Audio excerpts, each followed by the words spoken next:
A high-profile critic of the Kuwaiti government is looking at a long term behind bars, with the court sentencing the leader of the country's political opposition to 5 years in prison for insulting the oil-rich nation's Emir in a speech. The judge ordered al-Barrak, a former member of the Kuwaiti parliament, to begin serving the term immediately. Al-Barrak was convicted of making statements offensive to the Emir of Kuwait at a public rally on October the 15th.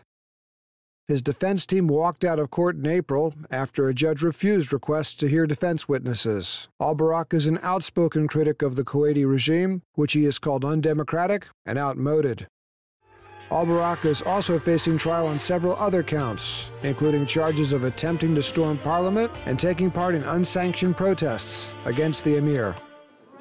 Sheikh Sabah al-Sabah's family has ruled Kuwait since the early 1700s. The Emir of Kuwait is a hereditary monarch, and in June 2012, at the height of the Arab protests, he temporarily suspended Kuwait's parliament in the name of national security.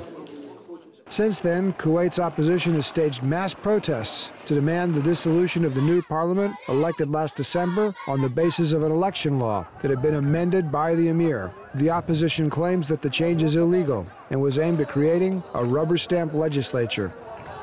Thus far, Kuwaiti courts have supported the Emir and handed down a series of jail terms to anti-government activists. Charges have included calling for the overthrow of the regime, spreading false news, and undermining the international image of Kuwait. But the protests have continued, and police have, at times, used force to break them up.